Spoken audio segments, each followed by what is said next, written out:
Ensuite, nous allons expliquer. Aujourd'hui, quand sur Jaowan, au cours de El Scout de Lavry, elle a eu deux visions. La première vision est que, quand Frère Heber a dit, le Seigneur Jésus-Christ vous baptisera du Saint-Esprit et de feu. Quand Heber a dit, le Seigneur Jésus utilisera le Saint-Esprit et le feu pour vous baptiser. La sœur a vu, elle a vu dans la vision, quelques personnes assises autour d'une table. Ensuite, dès que Frère Heber a parlé, ils se sont retournés pour regarder Frère Heber. En regardant TRS attentivement, le sens de cette vision est que, par la suite, beaucoup de gens se détourneront pour revenir vers le Seigneur. Ce qui signifie revenir vers Frère Heber. S'ils se détournent pour revenir vers le Seigneur, alors il baptisera les gens du Saint-Esprit. S'ils ne se détournent pas pour revenir vers le Seigneur, pour revenir vers Heber, alors ils seront lavés par El-Tang de feu et de soufre. Ce matin nous parlions. De quelle vie parlions-nous? Nous allons parler de la vie concernant la foi au Seigneur Jésus-Christ. Pour que les gens puissent revenir vers le Seigneur et obtenir la vie éternelle. Quant aux diverses doctrines, par exemple les proverbes dans l'Ancien Testament, bien que ces contenus soient bons, ils ne donneront absolument pas la vie éternelle aux gens. Bien que diverses phrases soient belles, et qu'auparavant nous les trouvions aussi très belles. Mais maintenant, après ce que le Seigneur Jésus-Christ est venu, ces phrases ne sont que de la connaissance. Le Seigneur Jésus-Christ est la source d'eau vive. Frères et sœurs, pensez-vous que le Seigneur Jésus-Christ en tant que source d'eau vive est plus beau, ou bien une certaine phrase de la Bible, ou encore de TRS, nombreuses phrases sont plus belles. Ces paroles proviennent toutes du Saint-Esprit. Mais si nous avons le Saint-Esprit, la source d'eau vive en nous, alors ce que nous recevons est encore plus beau.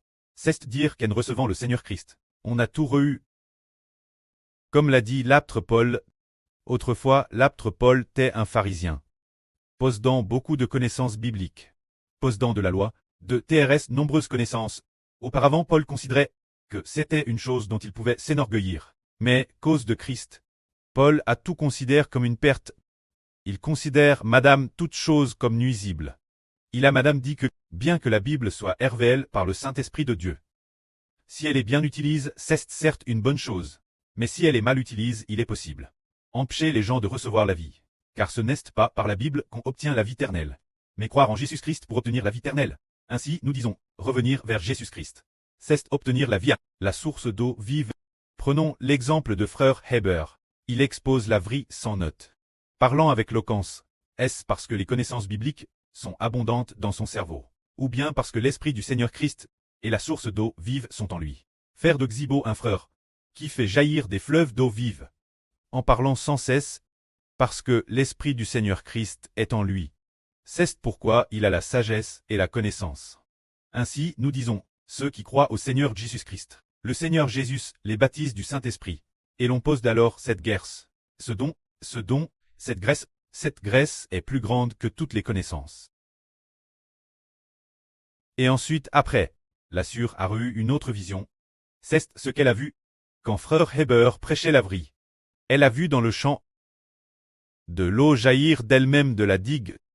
Habituellement, quand nous irriguons les champs, les rizières, il faut absolument faire couler l'eau dans les canaux.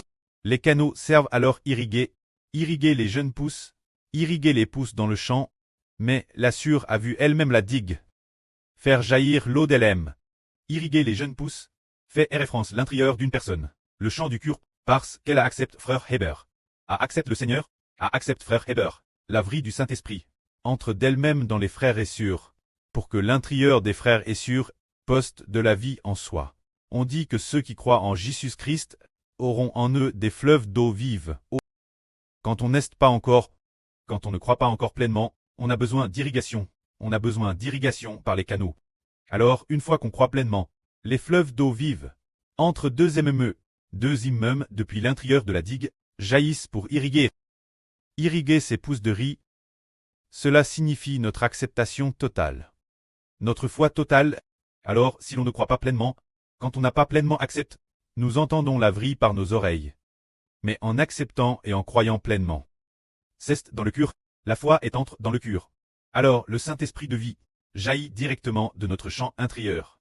Et si diverses, nous permettant notre vie intérieure d'être irriguée. Que la gloire soit auprès et au Seigneur. Amen.